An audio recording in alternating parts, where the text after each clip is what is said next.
Hai, di video kali ini kita akan membahas mengenai akuntansi investasi pemerintah daerah. Nah, investasi itu apa sih?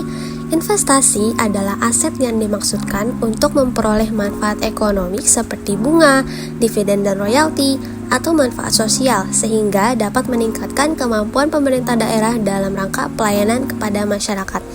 Langsung aja yuk kita bahas mengenai contoh kasus akuntansi investasi. Nah, soal yang pertama, saham dengan harga perolehan 10 juta rupiah dijual senilai 10.500.000 rupiah dan deposito dicairkan dengan nilai nominal 15 juta rupiah ditambah bunga 400.000 rupiah.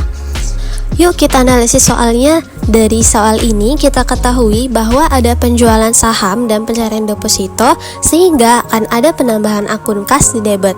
Kemudian penjualan saham akan mengurangi saham sehingga akan berkurang di kredit dan deposito yang dicairkan juga akan berkurang di kredit.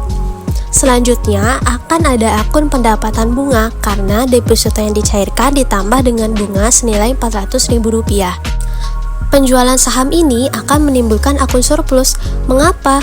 Karena sebelumnya saham dibeli dengan harga perolehan 10 juta rupiah, kemudian dijual senilai 10.500.000 rupiah, sehingga akan ada selisih sebesar 500.000 rupiah yang akan bertambah di kredit.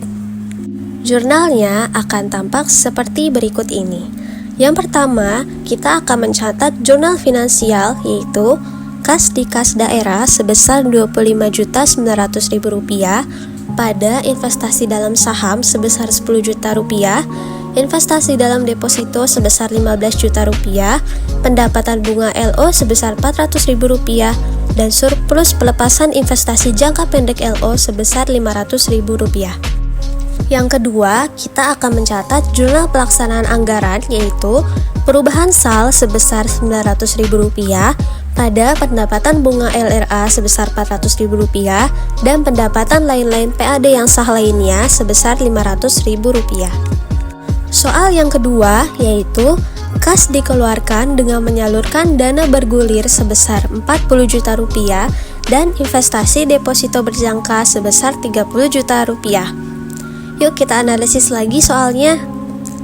Dari soal ini, kita akan mengetahui bahwa ada pengeluaran kas karena adanya penyaluran dana bergulir dan investasi deposito berjangka sehingga kas akan berkurang di kredit. Kemudian, dana bergulir dan deposito berjangka akan bertambah di debit.